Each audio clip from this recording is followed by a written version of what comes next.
1, 0. All engine running.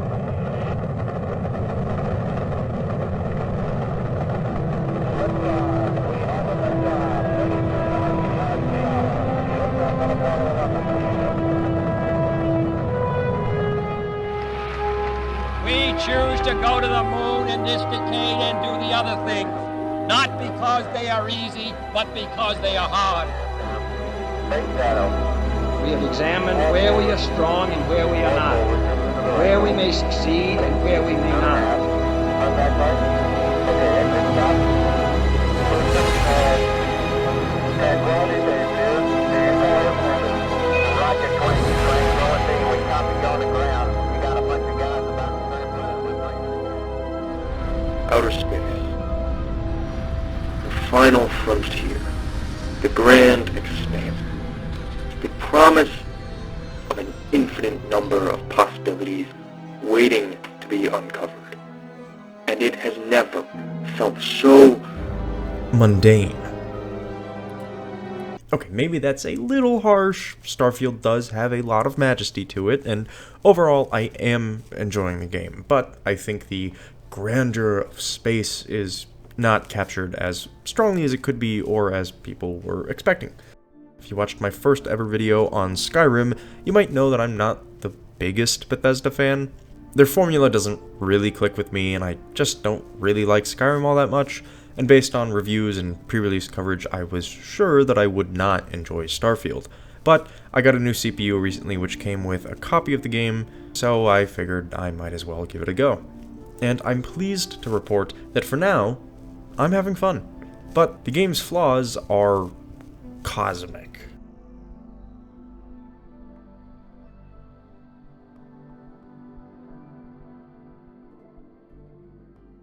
I've spent most of my time with the main quest, and it's actually pretty interesting, especially compared to Skyrim, whose story I found exceptionally drab.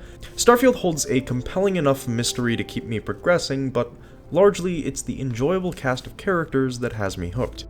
The members of Constellation, the explorers group that you belong to, are all compelling and fun to talk to. I found myself eager to return to base to check in with my partners, and thoroughly enjoyed having them accompany me on quests. Except for when they nag me about picking up more than I can handle. Why are you bothering to carry all that junk? I'm not done with the campaign yet, but the most recent quest I did went places I really wasn't expecting, and I'm genuinely excited to see where it goes.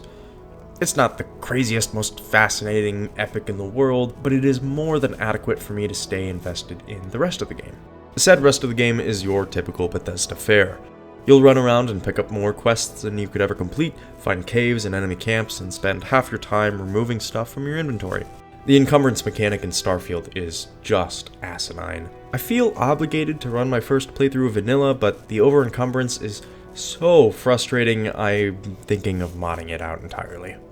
Luckily, you can turn your companions into pack mules and make them haul all of your junk, and you can store a fair amount on your ship and that can be upgraded, but it's really aggravating to have everything in different places. And I maintain that Bethesda's handling of inventory management drags their games through the mud. Fortunately, being over-encumbered just drains your oxygen while you move and prevents you from fast traveling. It's still very irritating, but nowhere near as bad and deeply unfun as it is in Skyrim. Which I suppose I should apologize for using as a comparison every other sentence, but it is critical to how I'm analyzing the game. I haven't delved too deeply into side quests, but there are some really interesting looking ones, and I've heard the factions are especially good. What I've played of the Ryujin Industries one so far has been pretty exciting. The game's role-playing overall is also pretty nice. Persuasion is an actual mechanic where you have to weigh your options and balance the right dialogue options to build up a persuasion meter. But this brings us to Starfield's greatest shortcoming. The exploration is absolutely abysmal. Traveling the stars is unintuitive and frankly anti-fun, consisting of little more than mashing through menus to get to the destination you want. If you have to travel to a star system that's too far away, you need to go through the menus to get somewhere closer and rinse and repeat until you get where you want to go. If you want to stop and explore every system on your way, maybe it's a little bit more fun, but if I'm seeking out a specific objective, it is just infuriating. When actually on planets, it's a mixed bag. Planets that have been designed as major locations or cities or just important places on your journey through the main quest are pretty awesome. The cities feel expansive and dense and are just delightful to spend time in. They feel very much like video game cities, but they're cool. New Atlantis, Neon, and Aquila all have interesting and varied things to discover, and I just like spending time in them. The variety and atmosphere is captivating. But uninhabited planets are nearly devoid of interest. In a little over 20 hours of gameplay, I have come across 3 identical enemy bases across different planets.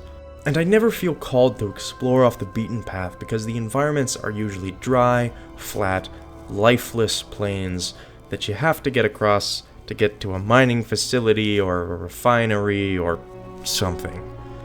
Given that you are playing as a member of an explorer's guild, it is immensely frustrating that wandering on roads less traveled holds very little intrinsic or extrinsic motivation. Again, I haven't explored a ton, but I rarely walk away from a camp feeling rewarded.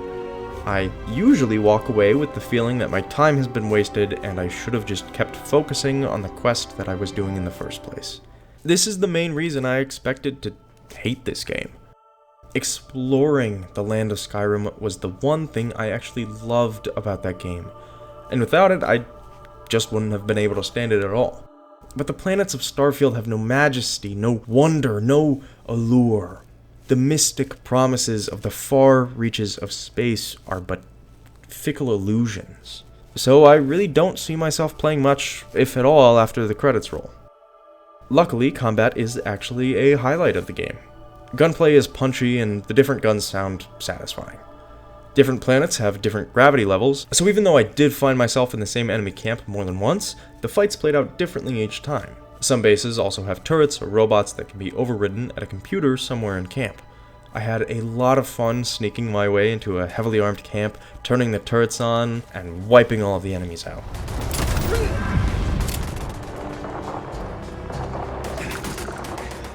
Enemy variety is pretty weak though. So far I've fought almost exclusively humans, but I didn't think about it until I sat down and wrote this review, so it isn't really bothering me, and combat takes interesting shapes in other ways, so it's not a major issue with the design. I just expected more weird creatures given the scope of the game. There is a lot of variety in skills, however, and I actually don't mind the way Bethesda has implemented it this time. The options are less dizzying than in Skyrim and hold actual improvements. Some core abilities like sneaking and boost packs are locked behind skills, and the skills that boost percentages have actual meaningful increases instead of a single-digit worthless bonus. One of my frustrations, though, is that more difficult lockpicks are completely inaccessible until you rank that skill up enough, which means that you're going to leave a lot of locks behind forever during the early game.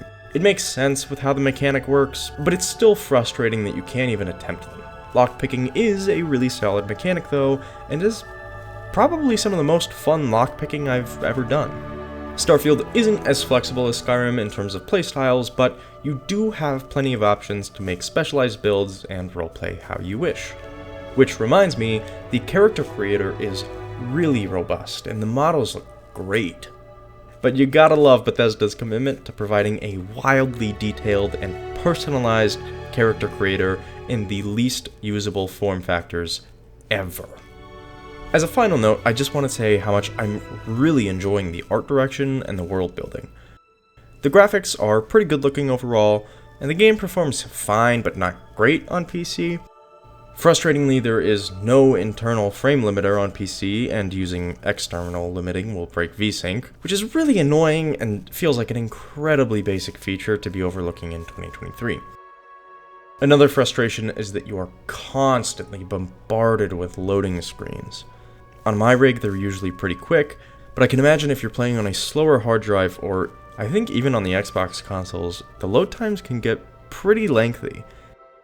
On a positive note, this is one of the very few games that I have left film grain on for, because it feels essential to the aesthetic here and works great with the worn out color palette. As for the world building, everything is designed in a way that feels like a natural evolution of current human space travel. A lot of our designs now are in the DNA of everything in Starfield. Dramaturgically, it's really cool. Even if exploration itself isn't great, wandering around cities still gives me a feeling of awe. Something that I've never seen addressed in sci-fi is that different planets obviously don't operate on the 24-hour clock that we are used to, but in Starfield there's a main United Colonies time zone / system, and then the individual planets have their own time. It's a small detail, but really cool. Fascinating worlds have always been the Bethesda brand, and I'm happy to report that Starfield does deliver on that front. I just wish that they had reined in the scope of the game. The game is stupidly large, but most of that playable space is forgettable and unremarkable. If that effort went into a smaller, more handcrafted world, I think a lot of my problems with the game wouldn't be problems at all.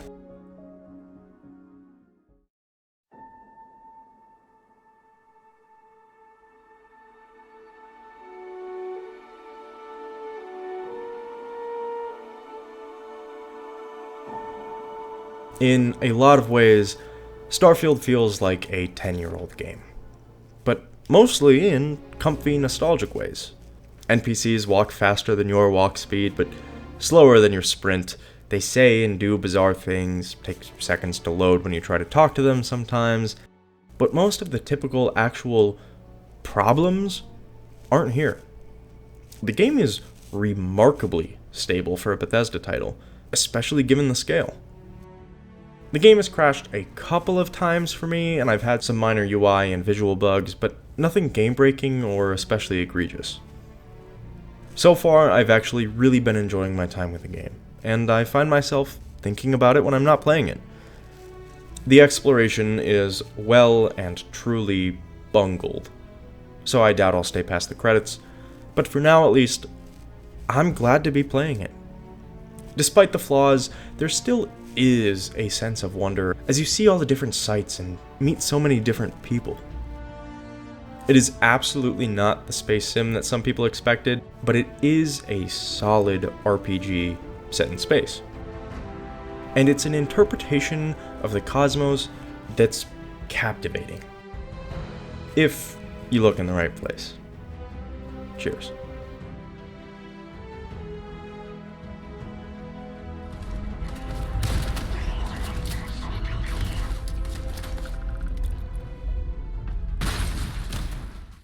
Hippity hoppity hopping over hill and dale. Da da da da da da da da da da da da. Hippity hopping along.